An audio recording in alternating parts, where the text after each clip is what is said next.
Welcome, everybody. We'd like to welcome the high school students who are here. We're glad you made it.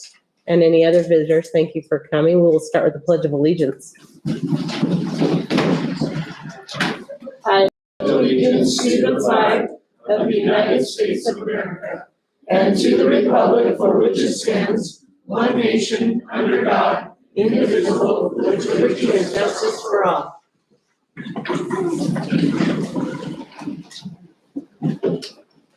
All right, I will entertain a motion to approve the agenda. I move that we approve last month's agenda. Second. So, all in favor, say aye. Aye. Aye. All right, Gina, we're moving on. Okay. Consent agenda, is there any discussion with that? If I could just make one note, Please on do. item D, that $500 April bonus for the staff employed since January 1st. This was a motion that was approved by the board last meeting, that we approved $1,000 for all employees, but we did not make the clarification in that motion that those that were employed with the district after January 1st would receive $500 instead of the full $1,000. And there were a handful, 4 or 5 employees that were in that boat. So just to be clear what that item was. Thank you. Anything else, anybody? I would entertain a motion to approve the consent agenda. I move that we approve the consent agenda. Second that. All in favor, say aye. Aye. Aye. All right, we're moving on. Do we have any visitors signed in to speak? No? Okay. And we'll just take note. We've moved that, so it gives us more opportunity to address that. Let's move on to discussion items. We will start with our good news story. Mrs. Pennington. Yes, so we have a teacher at the high school who applied for the James Madison Senior Fellow Program this year, and he received it. So he was the runner-up last year. This year he is the finalist. And so Mr. Miyachi will be, well, really what it does is it allocates federal funds so he can go work towards his master's and receive $24,000 towards that. And in doing that, he also gets a trip to Washington, D.C., gets to see some national monuments and really dive into the history around Congress and some of those things. And so it's a very prestigious thing. He has to complete at least 12 credits of constitutional studies within his 5 years of this starting. And so that's the education side of it. And then, like I said, the trip, and then he gets to tour iconic places such as Mount Vernon, Monticello, the White House, and the Supreme Court. Very cool. He was the runner-up last year, thought he got that close, so we try again this year, and he proceeds on this year. So we just wanted to congratulate him. And very good. Thank you. Thank you. Now let's move on to B. We have some new courses to approve from the middle school. Go ahead, Paige. Yep, today's for the middle school. We have 2 elective courses. One is jazz band and the other is intermediate fitness. And both of these just provide an extra opportunity elective for our students. With jazz band, I think it's typically been after school, so he's growing that program and would like to have that as a class period. And then the intermediate fitness is for 7th graders, and this would give them an introduction to weight room safety and lifting ahead of that advanced 8th grade. And that one's really similar to there's an 8th grade class for that, correct? Exactly. Which is very good, and that's been a good class, so thank you. Anybody have any questions? No. Okay, thank you. Let's move on to, we have some student field trips to approve. Yep, and we have 3 different field trips. We have a middle school overnight field trip approved I'm to approve for the McCall Outdoor Science. yes. And that will actually be for next spring, but they have to start some fundraising and different things now, so they're asking for some information there. I mean, for some approval now, so they can get ahead on that. And then, Mrs. Pennington, would you address the other 2 field trips just really quick? Yeah, so our migrant field trip is part of our migrant summer school program. So it's a 3-week program, and the field trip in front of you is one of the weeks. They go on that last day, and they embed that kind of as their theme throughout the week, and then follow up with the off-site field trip. And so they've done that for the last few years, and so that would just be approval for that final field trip there. And then the next one is our FFA Leadership Trip. And that's the same leadership trip that FFA goes on each year. It's for their leadership team. It's in Moscow, Idaho. And so we'd be asking for approval for that overnight trip for them as well. And you had a chance to look at all the packets. You have any questions? You have any questions, Derek? Nope, I think they're all good things and sounds good to me. Yeah, they do sound like very good things. Okay. And want to thank the teachers for pursuing that for the kids.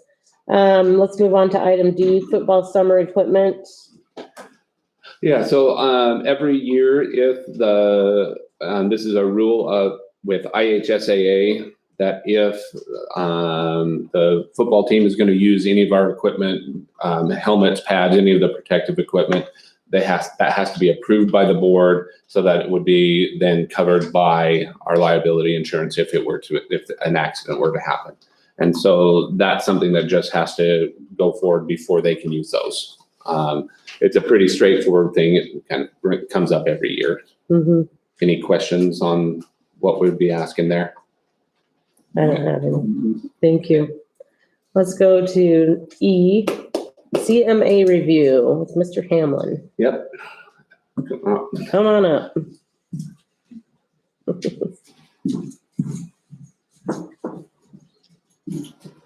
Good evening. I thank the board for allowing me to be here tonight to talk about the construction management process. And basically, I'm just here to give you a quick overview and answer any questions you have about that process. So, construction management process is one that I typically recommend for particularly large-scale projects. And could I interrupt? And Yeah.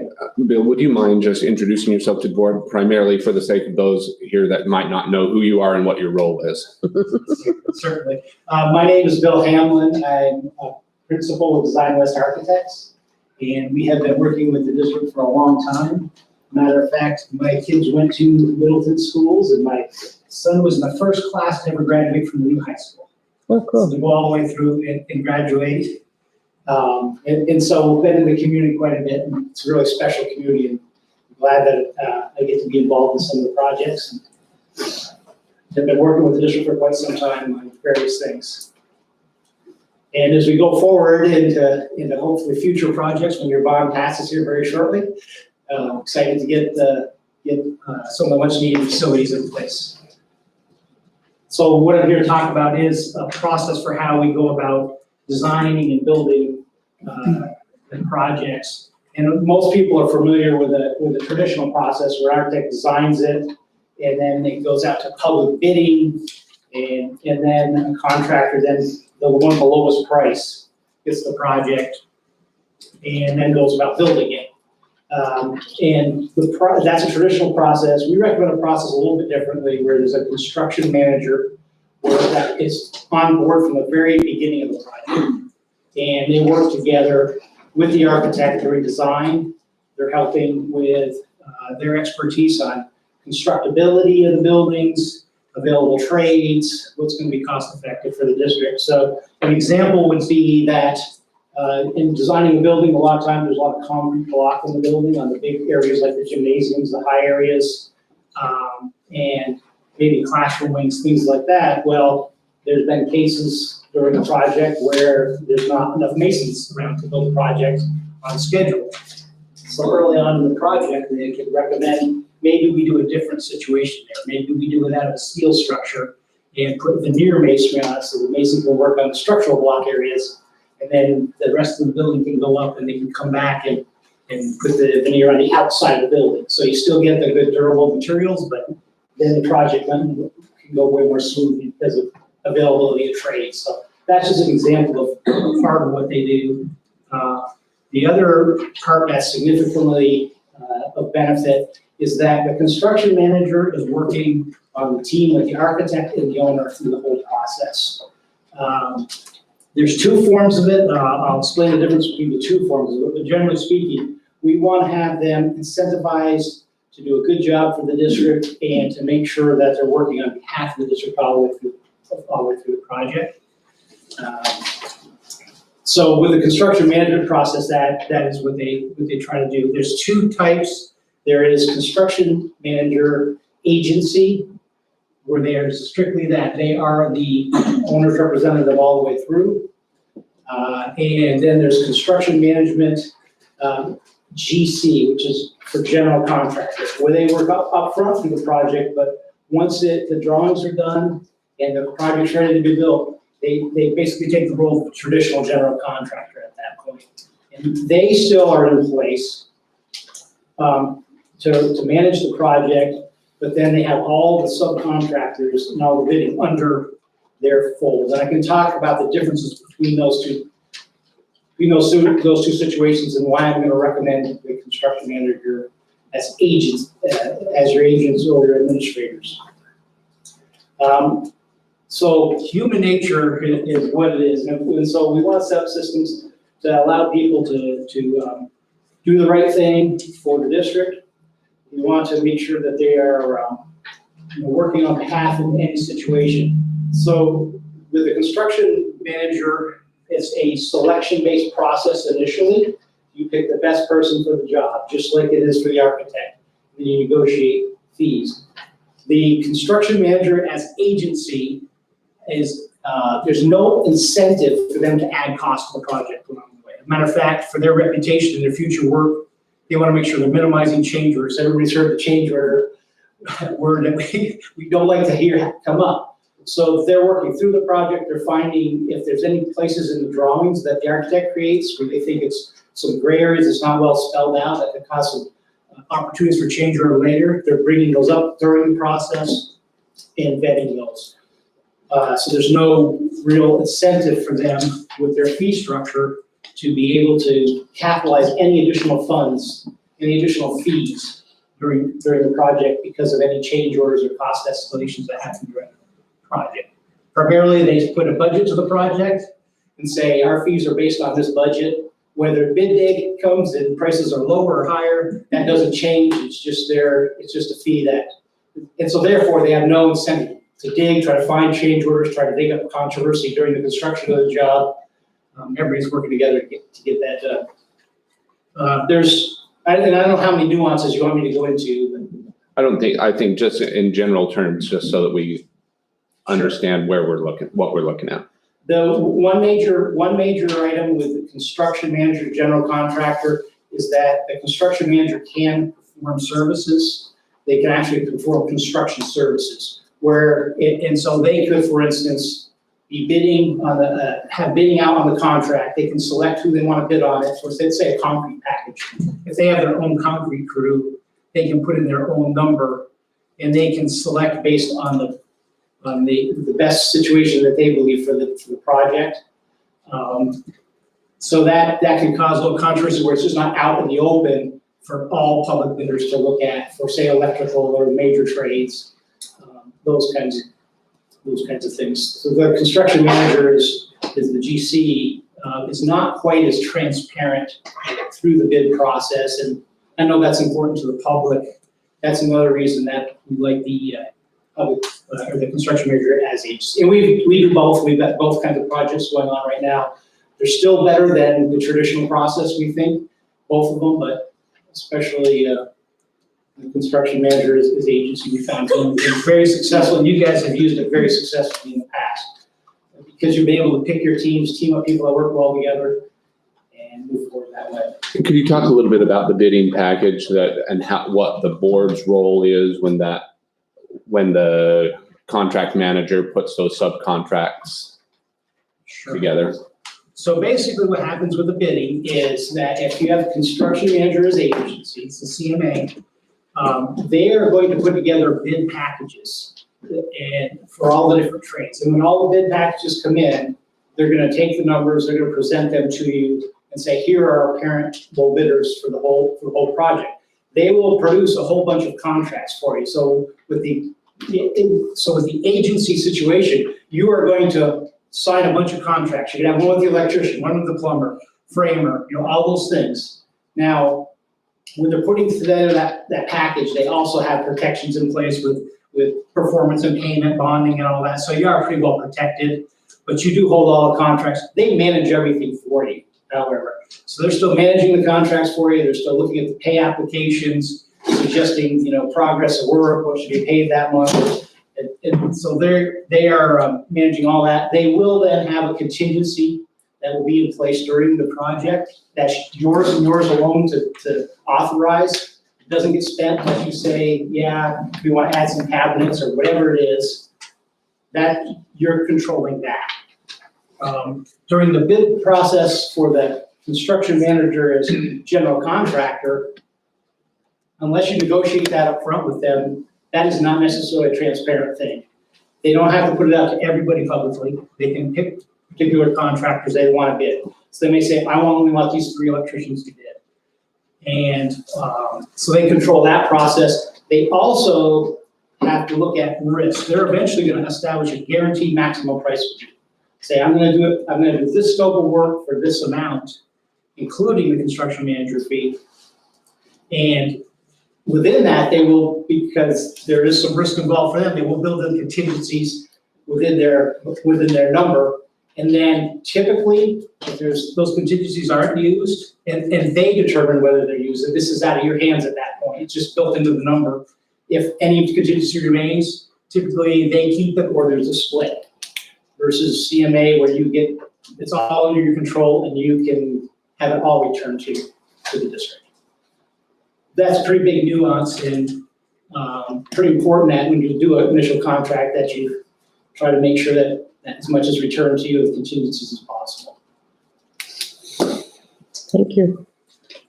Any questions on that? That's the process that was used when they built the high school. And this next item, I'll explain a little bit about where we're at from past issues, from past attempts at the bond and relationships with those companies. So anything else, Bill, you think needs to be? No, just my summary of that is this is just a collaborative process, just like you use in teaching, whatever, there's real benefit to having all your team members collaborate.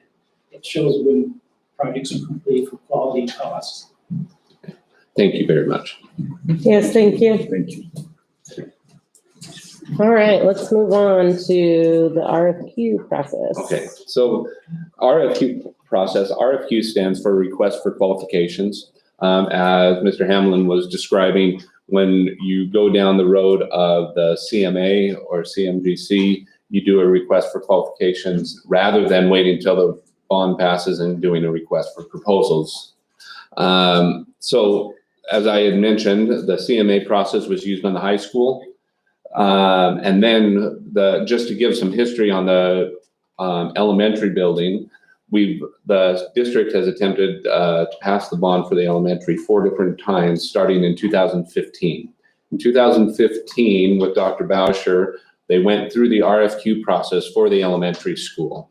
Then they did that for both the architectural services and the construction. The architectural services were awarded to Design West that Mr. Hamlin represents, and the construction services were awarded to Benetton Construction, who had also been the CMA for the high school. Those contracts were written in such a way that because you kind of start the process working with them before a bond even passes, those contracts were written in such a way that the contract was that continuing was based on the passage of the bond. But there's an understanding that the bond could take multiple times before it passes. So that contract stays in force because there's no expiration date. And at least there wasn't on the contracts that we that were addressed by the district. So we looked at all of our contracts, we pulled all those and sent them to our attorneys to make sure that we wanted to make sure that we knew where we needed to do a new RFQ or where we could stay with the original contract. And as we did that, we got the word back that based on the wording of the contracts and what had been done there, we do not need to go through a new RFQ process for the elementary school for either design services or for construction. We're good to keep with those. So we would stay working with Benetton and Design West and those. When we get to the other 2 proposed projects that we're considering, one of those is the remodeling of Heights. Because Design West was the company that originally designed Heights Elementary, we don't have to do an RFQ for design services. for that. If any kind of remodeling, updating, things like that, they can help us with that without us going through an RFQ. However, on the construction for Heights and what we're proposing to look at for the CTE building, that would require a new RFQ for both construction and design services, because they weren't necessarily included in that previous. So, and so what our attorneys have indicated to us that the best way to go forward would be to just do an RFQ. Benetton and Design West have every right to come to the table again for those RFQs. And I've reached out to Benetton and working directly with Mr. Hamlin to let them know that it's not our goal to necessarily get away from Benetton or to accept it. It's just that we don't want to get the bond passed and then have people start questioning the process. We wanted to make sure it was all taken care of and above board. So the action that I would be recommending to the board is that for this item would be to instruct me to start an RFQ process for those areas that, and that would be, you would see the RFQ before it ever went out, but it would be just a process for giving me that instruction to start creating the RFQ and putting those stipulations together. Then I would plan on bringing that to you in the June meeting to approve, and we can keep moving forward so that when the bond's done, the RFQ would already be in place. Any questions on that or concerns with moving forward that direction? Do Derek have any questions? No. Okay. Thank you. I appreciate you going through the processes and having it out for the public to hear or review at some point, hopefully. Right. All right, let's go on to a negotiations update. Okay, just a quick, and this will be pretty quick. We are in negotiations. We've had 2 meetings so far with our negotiating team, working through mostly wording right now. But we also have 2 other groups that we're meeting with. One is our coaches and activities directors, because we're way behind other SIC schools in terms of what we're paying our coaches and our activities. So we're looking at ways to address that within this negotiating session. And as we've talked about it, we're not necessarily, the coaches understand and the advisors, I say coaches and advisors because we're including those club groups that have a paid person at the helm there. We're looking to put them in a position where we're competitive with the surrounding school districts. And they've been very helpful. We've got some surveys going out to try and make sure we get a good understanding of the work that they put in so that we're recognizing and compensating them fairly, and comparatively, so that a coach or advisor who works with 15 kids over 8 weeks isn't looking at the same type of compensation as someone who's working with 80 kids over 9 months. 9, 10, 12 weeks Yeah. plus an all year expectation. And we're talking about what those expectations are year round, because some of our programs really are, the coaches are putting in time year round. So we're trying to make sure that we're addressing all of those. And we've had some meetings with representatives from the coaching and advising staffs, and we're continuing to work with that. But that will be part of, because the coaches' stipends are in the negotiated agreement, we'll have to put that in there. The other part is our insurance. The state has given us more money for insurance this year, gives us a chance to really beef up the coverage that we're able to offer to our employees. We're looking at a lot of different options. The idea of moving to the state plan is one. There's a pretty big cost beyond what the state gave us for that one, but we're still investigating. And then other options through Blue Cross. We put out a survey just today to all staff members, because we have about 25 teachers sitting on a committee to research and look at the insurance costs. But we're putting out to get some feedback from all staff members today. And we're hoping by middle of next week, we'll have a recommendation to give to the negotiating team for our insurance package. Very good. Any questions, you guys? Thank you. All right, let's move on to H, community outreach efforts. Okay, I just wanted, on this one, just wanted to let the board know a few things that we've been trying to do to, especially in terms of growth in the community and reaching out and trying to work with other agencies. We did go and have a conversation.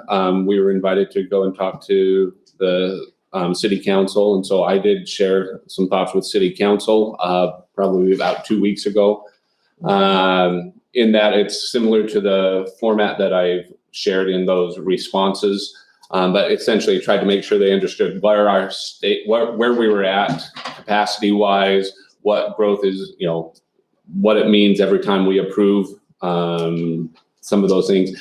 And one of the recommendations that I gave to them was that we look at creating a community council, one that would be, you know, all interested parties. So the city council, the school board, police, fire, parks and rec, libraries, county commissioners, everyone who's got some skin in the game. If we could come together to have some discussions, it's not a decision-making body, but it's one where at least we have an opportunity with, you know, our Input. members from our Yes. board to directly talk with members from their board, and same with all of those different organizations. City council members, we're open to that. I don't know that they're necessarily going to spearhead that, but I've reached out to a couple of groups that would be willing to spearhead that. So unless our board has a concern with moving forward like that, we're going to try and put something like that together. And it would be something where we have at least one board member and myself going, so that there's some interested parties at the table. If we don't have the right interested parties at the table, it doesn't do any good to me. I agree. Yeah. No, it's good to collaborate. So we're working towards that. And then I've also reached out to 2 or 3 of our the developers in our community, as well as some of the consulting firms that work with the developers in our area, looking for ways to get them to the table to talk to us about how they can help us as a school district. There's limited options for us in terms of impact fees and things like that, but there are still ways that developers can support schools as they're putting in some of these through different donations of land, funds, other services that they might be able to provide. So I have started those conversations as well, and just wanted to kind of keep the board updated that was something that I was working on. And I would be very interested in participating in that as a person that would help share information. I know it's a very sensitive topic to the public about getting developers to participate more in the cost of increased needs, educational needs and facilities. So for all at least communicating or sharing information, I think that's a big step forward. Oh, I think so, yes. Yep. Okay, any other questions on that one? Okay. Thank you for Perfect, doing thank that. you. Yeah, thank you. We know that's extra time, so thank you, appreciate it. All right, let's move on to, we need to set a date for budget workshop. So what does your schedules look like? Jake has told me Mondays are good for him. I'm pretty flexible. How about you, Derek? You gonna be in town? Depends. We need to have the hearing for the next meeting, correct? I'm gonna let. Alicia, come on up here and you can stand back there, wherever you want to be. Yes, so our public budget hearing is June 13th Okay. at 6 p.m. So I would like to, if you guys are up for it, do a workshop, answer all the questions on the detail of the budget that we're working on currently, and be able to bring that information to you guys before we get to the budget hearing. Okay. And next week's good, and the next week, the following week after that, the week of The the 23rd. 23rd. Of graduation? Yeah, but whatever works best for all. I'll be gone the 16th to Montana. Okay, So, yeah. Just that day or that week? No, I'll be back Tuesday, the 17th, yeah. we'll just make Jake be there. What about you, Derek? What's your week like next week? Next week, I know the 23rd, that week of the 23rd is no good. Yeah, 16th.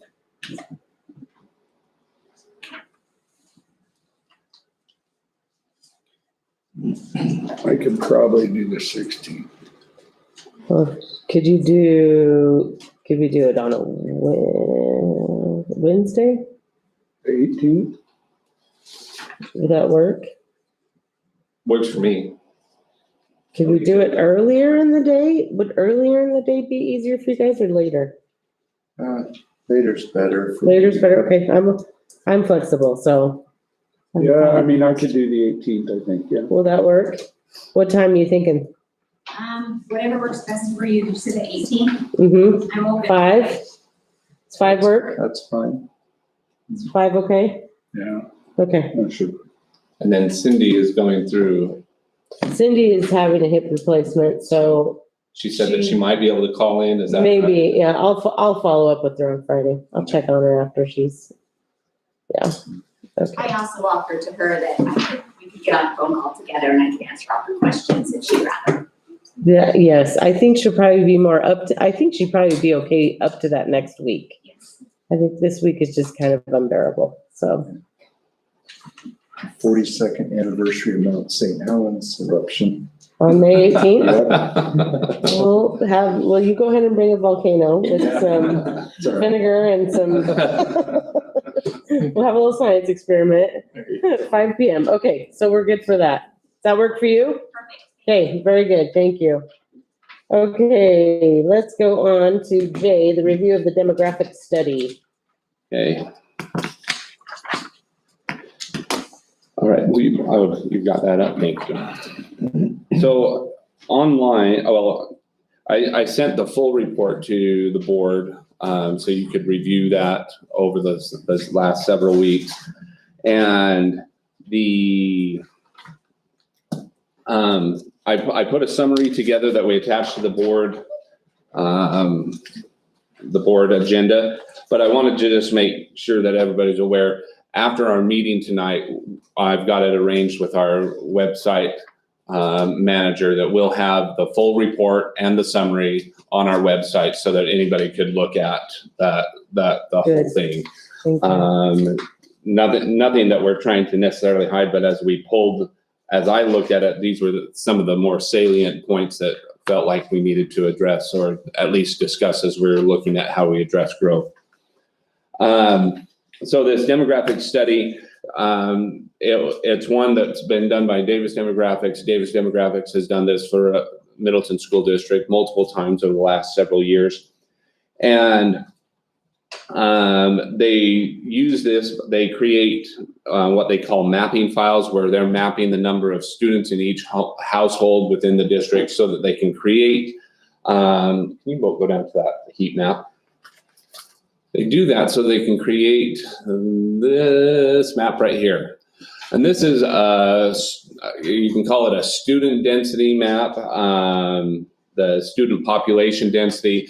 The brighter the red, and actually into the yellow is the higher densities of students. And so you can see where the concentration of students are there in the south central part of our district right here surrounding the main part of town. And that obviously is something that helps us as we're identifying where we're trying to locate elementary schools and things like that. And we want to watch as this develops over time so that if we're seeing trends where something's starting to grow, that we're having putting plans in place before it starts growing. Yes. And so they as they map all the students, they do that so they can put this part together. And then if you'll go ahead and scroll back down to I guess up, scroll up. Yeah, I was saying the wrong directions there. And then they geocode student files, and that's just taking addresses and putting them with specific students. And then they take demographic data, which they get both from here in our district as well as statewide and nationwide, and they try to put those kinds of things together and prepare projections for us of where they would anticipate we would be student population-wise. And so as you look down through there, the elementary schools analysis and summary, what you've got is the key points is that second bullet where the district is expected to experience an overall increase of approximately 250 K through 5 students. Now, we want to make sure that this is clear that these are projections. These are based on subdivisions as they exist right now, the number, and making estimates of what kind of families move in. That's not, that's not going to be say that's how many we'll have in the next 5 years. But it helps us in terms of planning. So 250 there. If you look at middle school, they're looking for a gain of almost 100 students, and at the high school, a net increase of 220 resident students, for a total of what, 500 and 220? Around there, roughly. And so about 570 students over the next 5 years. And so you bring that chart up there at the bottom. Is that split on yours? Okay, that's fine. If you can have them, there, we got them all in there. Okay, so that green line is where we're at right now. And that was as of the October. Okay. We have increased by a number of students since then, but that's the numbers when they started their demographic study, that's where they were at. And so you can look at that total K through 12 at the bottom. In the next 5 years, you can see us getting up as high as 4,737. And when you look at the grades K through 5, up to, we're at 1658, and that's at 1658, we're 110% of capacity of our total elementary schools, all of them together. So as you add 300, essentially 300 more students to that, you're only going to increase that up to about 125% of capacity. And so it's just another indicator saying we seriously need some space at our elementary level. It's something we already knew, but it's just helping to put that more concrete data with it.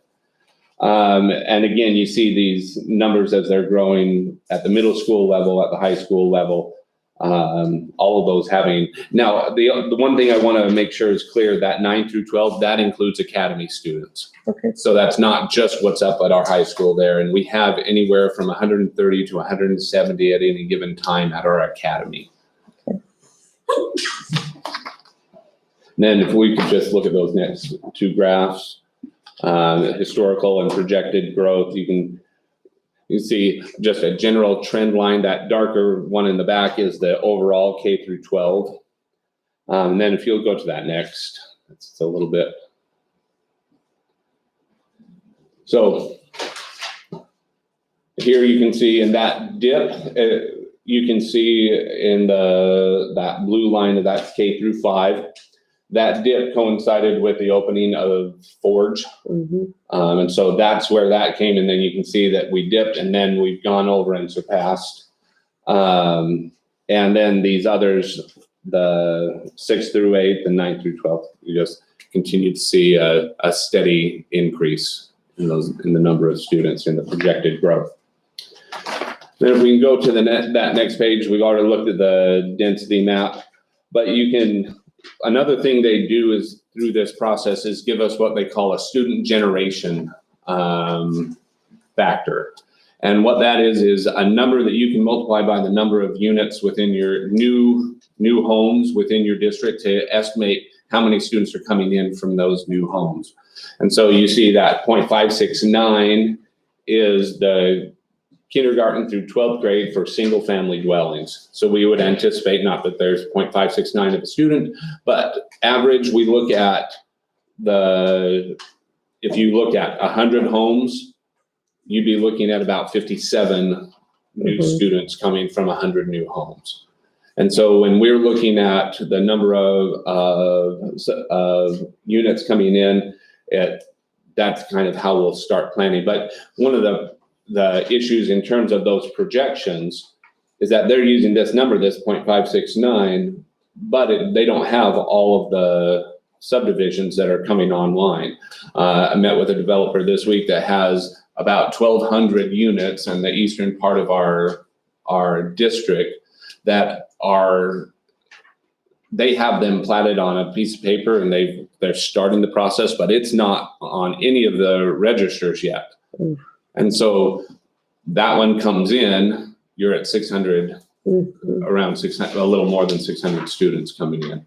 So that will help us as we keep tabs on new developments coming in and what that could mean for us as we move through. That's just one developer. That's just one developer in one spot. And there's another one that, it's like 12 to 15 years out, but it's going through Star City Council, starting on the east side of Canada, and they're putting in a golf course and a bunch of homes there, and then they're gonna work west in land that they own in different phases. Well, by the time that happens, it'll be another 1,000 or more units, but that's they themselves are saying that those phases are 10 to 12 years out. So they'll go through the golf course and they'll put the golf course in first, and then the units are surrounding the golf course and then move. They're starting construction in July. Are they really for that? Okay. That's Dick Phillips, Okay. Hillsville. Yes. Yeah. So. Well, very well. Yeah, so those are all things, and every time those new things come on, that's where we're at. And so it's another reason that, as I spoke with city council to say, hey, if there's anything we can do to pause or strategically plan so that we're not getting so far ahead of ourselves that we're not able to catch up. Because, this, what we're gonna talk about as far as a bond for our district is a heavy lift. And I'm saying a heavy lift for us to get past, but a heavy lift for our district to carry in terms of the tax burden that it puts on people, and going so far that we have to put in, that we're required to start looking at other buildings beyond these that we're doing. We're doing the CTE building to try and push that. We're getting CTE, but we're trying to push decisions on a high school and a middle school down the road, so it's not coming so quickly on the heels of an elementary school. And so, that's some of that reason for that conversation at the city council level, so. Well, thank you. Any questions on, I think that's the main parts of that summary. Oh, just on the last page, if you'll go down to the school capacities. So within that, we talk about school capacities and kind of where we're at. That's just a picture of where we're at and what those capacities of our current buildings are. The middle school, if we were to take the academy out and put it with the new CTE building, would actually increase in capacity. The high school itself, the number wouldn't increase in capacity, but the number of students that would be needing to use it would go down because we have some of them at different times of the day going to that CTE center. Mm-hmm. Any questions on that demographic study or anything that we've got going? And so, like I said, it'll be available online starting tomorrow. So Good. As people ask, they can look at the summary itself and they can dive into the full report if they would like. And when they do that study, it's several months long, correct? Yes, they do that. They did Just that. so from people know, that's not like October, they November, just said. December, January, they were gathering data. Mhm. February and March, they were sending us drafts to try and make sure that they hadn't missed anything. And we just got that after right after the April board meeting. Yeah. So. So, thank you. Yep. I appreciate that. Let's move on to bond update. Okay. So in planning for the bond, we've got a couple of things that we've been looking at. One, we did ask our bond attorneys, which is different than Anderson, Julian, and Hull. These are people that their specialty is the language surrounding bonds, levies, things like that. We asked them to start putting together the language for the bond, and that I put that in there for your information. There's still numbers that have to be addressed. But essentially, the big picture piece that if you as a board want to address differently is the idea that if we ran 3 projects, we would run all 3 projects together. And rather than as separate. And so the bond language you have there is listed as if it was all run as one vote to be made for all 3 projects. And there's some that might feel like let's do it one by one, but we feel like if we do it that way, we might end up with a CTE center and fixing heights, but no elementary school. And we just don't feel like that's a pathway we can go down and be supportive of what our children need. So any general questions? Like I said, we'd go over that in the June meeting. The time frame for the bond language is it has to be to the county by July 11th. So my recommendation would be that we get that sorted out so that we can approve that in the June meeting and have it ready to go. Any questions on that? Okay. So do you want me to just move down these different items within the bond? Yes, please go ahead. Okay, so the next thing I'd like to do is just go through a few renderings of the elementary school. The elementary school, because we've attempted that several different times and we've been working with Design West on that, we have a very good idea, and we have and we'll show a template here in a minute of how it would actually sit on the property that we own. But this school is designed to hold roughly 700 students. You can see 3 different wings there. And I actually ought to have Bill talk about any features there. If you have questions about any features, I'm sure he can address those more than I can. This particular design has been used already in Valley View School District for their Skyway. Skyway and Birch Elementary is pretty much like that as well, I believe. Are there others, Mr. Hamlin, that they might be familiar with? Those are the 2 best examples. Birch was the original E-plan. And I've been in that building and I like it because every classroom has a door to the hallway and a door out to the playground, which is, some people might not think that's helpful, but I think it's great. So that's one thing I liked, but. Well, and whether it's doors or windows, that there's light coming in, natural light coming in from each place.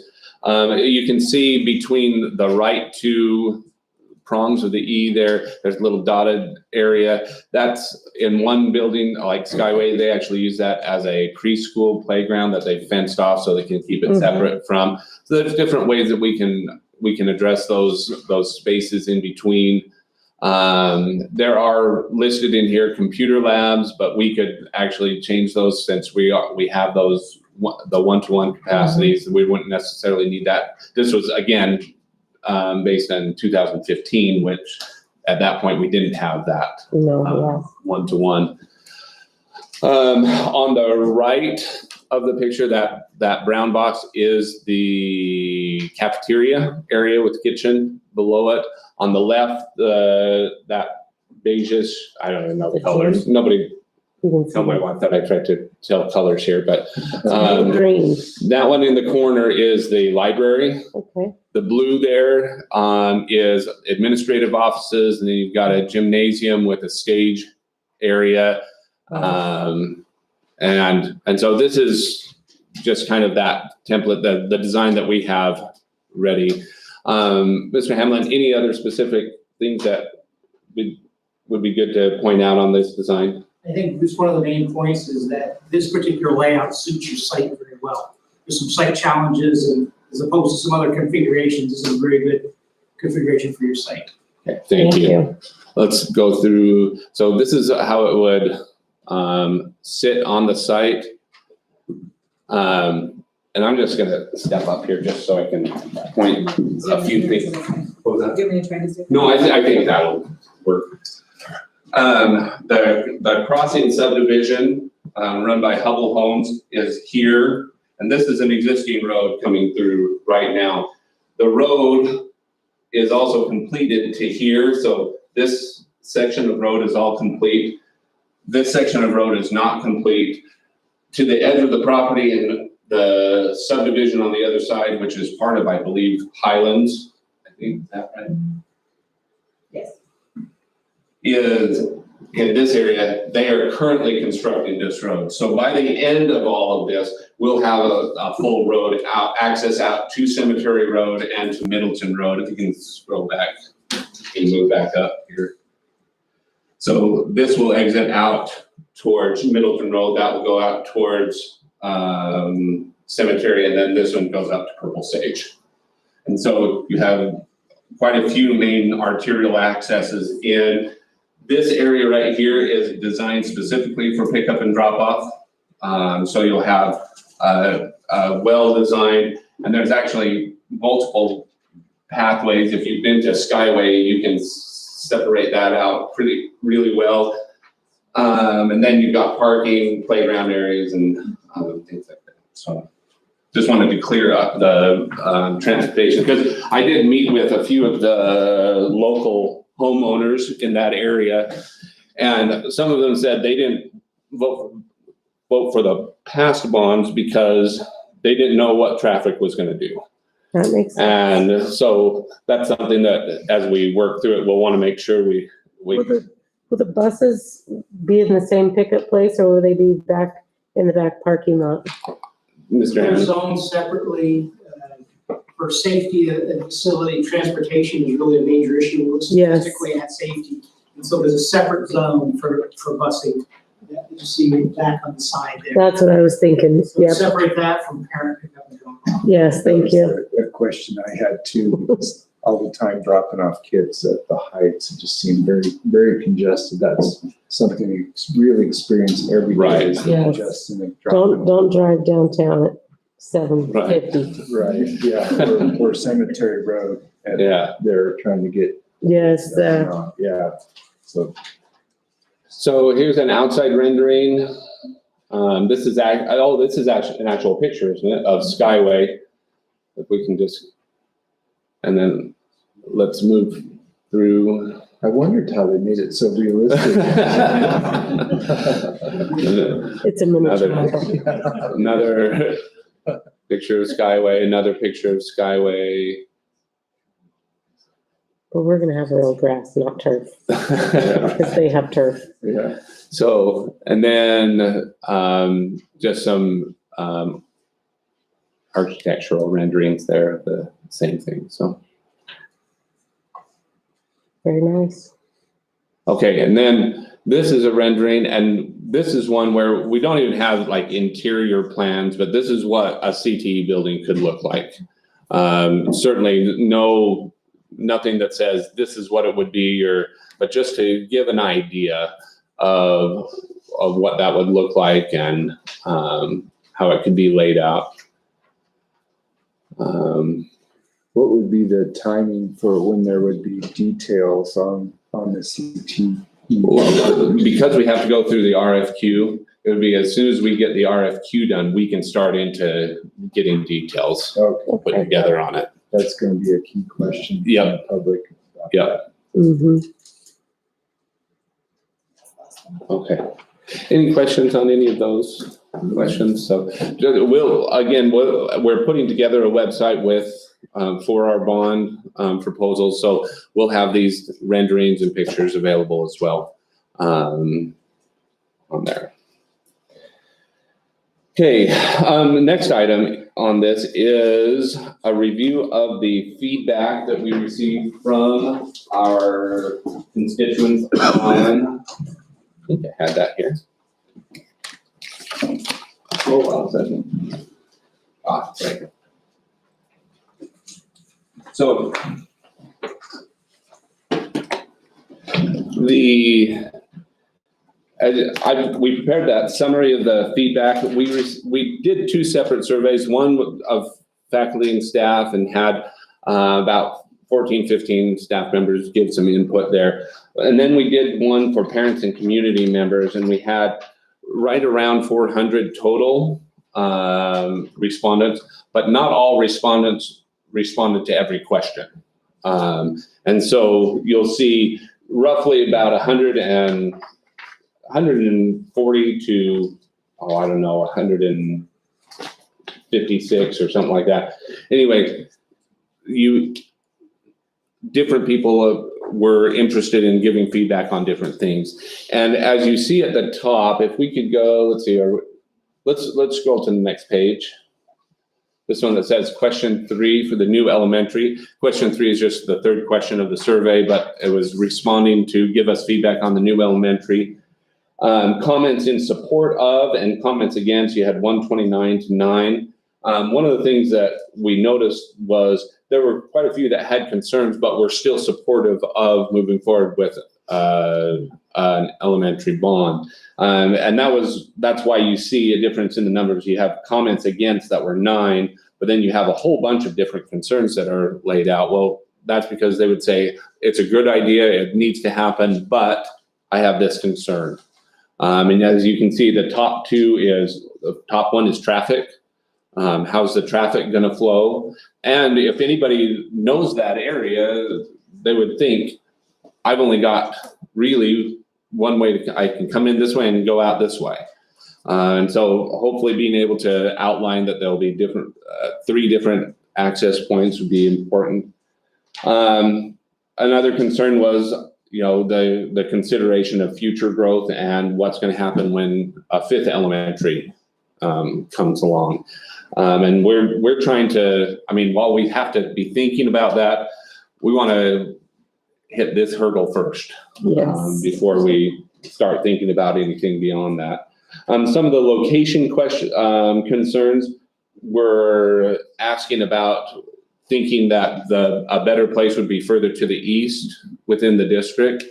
And so I would just refer back to that population density map, which is, that's where we're at right now. And certainly in the future, I would anticipate having growth out to the east, but we're not there yet. Taxes obviously is a big part. Out of district and open enrollment, and I just want to make sure it's clear to the board, and we'll say this as many times as we can, that right at this moment, we are closed to new out of district transfers. We are allowing those students who are out of district that were already here in the district prior to this school year to stay. And we continue to investigate the possibility of being able to charge similar to taxes for those people that are coming from out of district, since they can't pay taxes on the normal way that a resident would. Yeah. And so there's some conflict between what our attorneys are saying and the State Department is saying. And so we're trying to resolve what that looks like. So there's still a possibility that we might be able to do that and ask that those people that are here that we've said you can stay would be able to then pay taxes on these schools that they've been attending. But no, unless the board were to instruct me otherwise, no intention of opening up the. No, please don't. So, and that's been something we've been working through. And just today, I had 3 different requests for people from out of district. It's a constant thing of them wanting to come and be a part of the district, even though they live outside. And then you'll see related frequently asked questions. We're putting these together just so that we can essentially answer those. And as we put our bond websites together, we can answer those questions and put those kind of questions together. And so quite a few different questions on, when would we complete? A lot of people still saying we need to get the developers to participate and pay impact fees. And, it's one of those, I would agree if they would agree. But we have to clarify too, that in the state of Idaho, you cannot charge an impact fee for Correct. Education. And I think we have a until the lot of legislature changes. Yes, and we have a lot of out-of-state people who come in and they might be able to do that in their state. And so there's some confusion there, Right. I think. And until that time that the legislature takes that kind of action, that's why we're reaching out to developers and trying to Yes. create those relationships. And I think they want to help. Yeah. They just aren't sure how.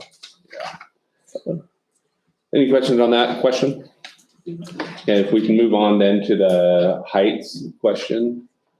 Oh, it's right there. Sorry, you were already there. Good job, Lisa. Thanks. All right. Comments in support 95, comments against is 10 there. The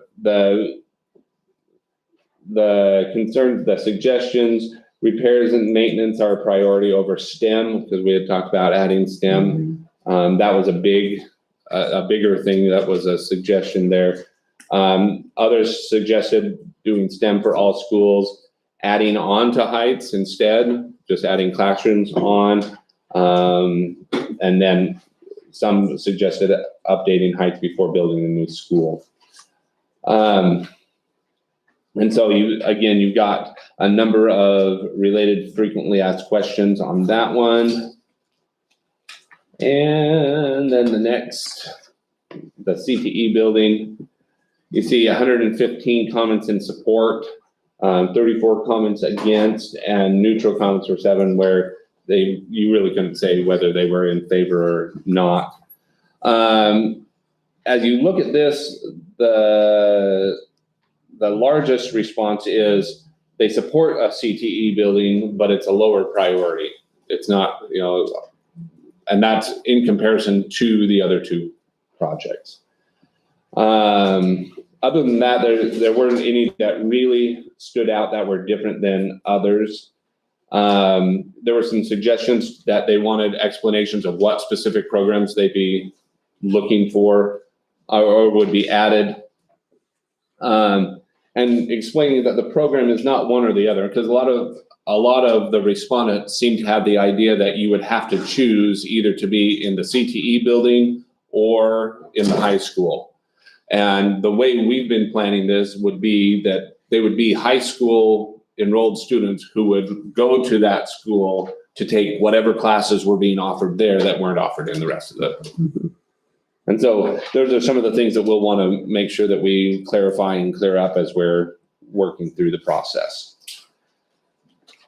And then finally, just talking about funding, just general ideas of funding. There were 77 that were supportive and 10 that were against. Obviously, when you're talking funding, increases in taxes and tax rates is the biggest response there.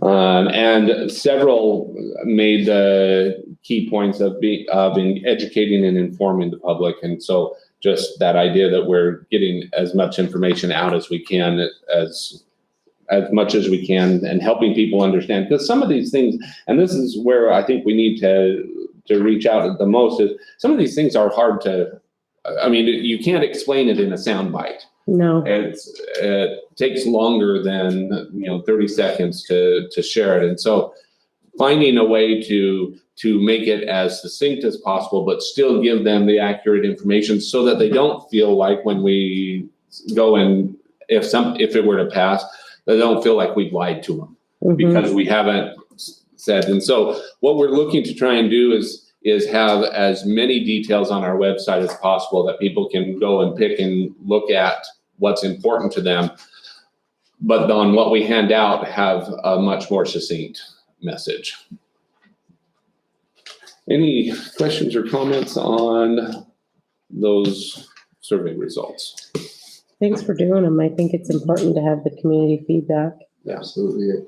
There's of course, the circles that I'm writing, everybody's to talk about, oh gosh, are they going to have auto mechanics and diesel mechanics as the CTE? Right. Is there a range of programs or classes that we should be able to tell the public that we will be offering in the CTE?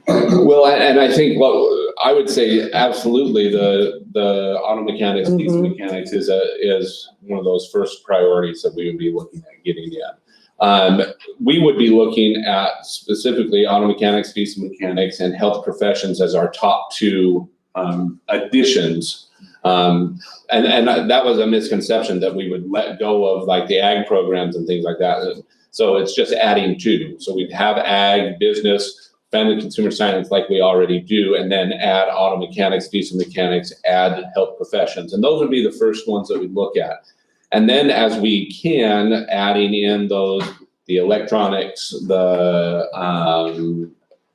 police and fire. Those are a lot more specialty driven and almost, I mean, you have to have the right instructor as much. It's almost as hard to find the instructor as it is to find a space or whatever it is. So, but with health professions, auto mechanics, diesel mechanics, those are programs that many schools have already and will be able to find people to help. So. And all of those classes would just be an elective like any other class. Correct. They can easily transition. from Correct. one class to the other. Right, so a student who's wanting to take honors classes at the high school can take the honors classes at the high school and come and be a part of any of those other CTE programs. That makes sense. Other questions, comments on that? Okay. So one of the ways, has Eric come in there? One of the ways that we will be getting that information out is we're going to start offering to come and do cottage meetings. We have our first one scheduled for this Thursday over at West Highlands. West Highlands, yeah. And so what we're trying to do is we'll start a list of where those are and where people can go, but it's designed to be more localized. So whoever this isn't something that we're necessarily inviting people to. It's a homeowner or neighbor or whatever has said, I'd like to host this. Would you come in? And then they're the ones out inviting their neighbors. And so while we can let people know that those are happening, if somebody wants one to happen and thinks I need to hear that, or I want my friends to hear that, or I want to be able to do that, we just need to schedule a time that we can do it, and we'll do it for whatever size group and as we move through. So we'll start that here on the 12th, and then we'll start reaching out to, there have been people that have already reached out to us, and then it's just sharing that message that we've got a message we can bring to your house, to a clubhouse, to the trolleys station. If people don't want to go there, we'll host it here. We can make anything work as far as getting that information out. And then hopefully that'll be a place where people can feel comfortable to ask the questions, because more than anything, we want to be able to answer questions for them as we're working through this process. I would definitely like to host a neighborhood meeting at my house. Great. And just whatever's the best time, and great to have as many people over. It could even be a barbecue, whatever. There's plenty of room. Yeah. Bonfire. Right. Well, that'll be up to you, but we'll come and bring whatever for whatever group. So like I said, as long as it's one where people feel comfortable to talk, that's the big thing, is we want people to feel comfortable to ask us questions and prepare that. So we'll do that. And then as we get closer in August, we'll do more of the larger scale invitation meetings, just as we get closer to the bond. So I would need to get with you about a date. Yep. You can attend. Yeah, you just coordinate with me, and then we'll probably have 2 or 3 people within the district that if we have conflicting nights, that we can still be responsive. Okay, so somebody from the district Yeah. can be there to answer questions. Yeah. Because there's no way I could answer your questions. Well, and then that also, just a reminder, board members are always invited to any of those. We would just, if we were gonna have more than 2, have to let people know. Yeah. Any questions on those? No, thank you. Okay. Next item then is talking about the finances related to the bond. So there were a couple of papers that were added to your packet, and we'll attach these, the ones that were not already on the agenda, we'll attach these to the agenda for anybody who didn't get those, but we'll put them up on the, okay. We'll describe as much as we can, but we'll have these available. First one was on the agenda that I'd like you to take a look at is this analysis that was done by Piper Sandler. And this is similar to what we had looked at previously, but the numbers have changed just a little bit on the second page. But before we go there, this is just a reminder that the way that we do our bond debt structure, we are, instead of a rate, meaning, whatever percentage of the property tax, what we're looking at is a flat dollar amount. And that was a change that the district made with the high school bond about halfway through its payment period. What that does is it makes it so that for the homeowner, that amount that they pay per 100,000 of value would go down rather than keeping to go up based Because the on. rate will go off of your assessment. Right, the rate would go off the assessment, so as the assessment goes up, then Then we get more money. we get more money and we can pay it off sooner, but, because it can only go to the bond. But So on this graphic, we collect $4 million right now each year from Middleton residents to pay the bond. The gray is what is remaining on the bond. The blue would be new if we just continued to ask $4 million of our community. And so you can see how that plays out.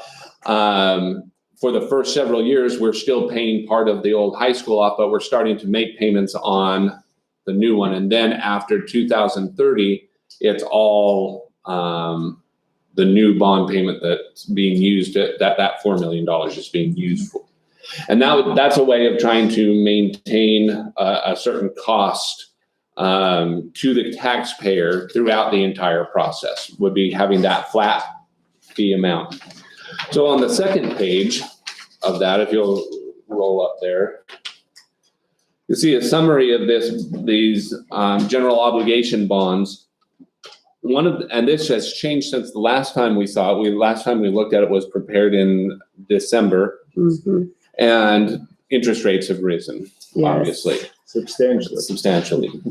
And so with the new interest rate, and that was as of May 5th, you see that the principal that we were looking at was at $53,300,000, and $28 million of that would be interest, totaling $81 million total. But then with the bond levy equalization, which is that middle line, that red number, bond levy equalization is provided by the state for school districts that qualify, and we do qualify in Middleton to have bond levy equalization. This would be what the state would be anticipated to pay during that process. And so you can see the amount repaid over the life of the bond would be $61 million. And then that comes to a bond term of 20 years, and the average annual bond payment being $3,073,000. And the reason that's not that $4 million, if we can go back up to the graphic, is for those first 10 years or 8 years, only the blue was being considered in that calculation of that $3 million for the average, because the others were from past bonds. So the total estimated cost, we can roll back up, the estimated cost per 100,000 of taxable assessed value per year would be $126. So that's another way that we can address the overall price or cost to our taxpayers, either looking at that $4 million and trying to keep that steady, or looking at the 126 and trying per 100,000 and trying to keep that steady or lower. So the reason I bring that up is, if you will go to the next item, when we had originally looked at these projects, the project was around 56 million, and that was including some renovations at the rec center. As we go through and we've dropped the rec center from that calculation, you can see the new elementary, that price of $28,507,000 was based in November. That amount has not been updated, but the CTE facility has been updated. You can see the cost of that. That's gone up since the last time. And so you see a total of 54 million, but then that cost escalation factor of 10% is added in. Bill, would you be willing to speak to that cost escalation factor? Yeah, that's just a projection of what we're seeing for construction cost escalation. And, we all wish we had a better crystal ball. That's what's gonna happen.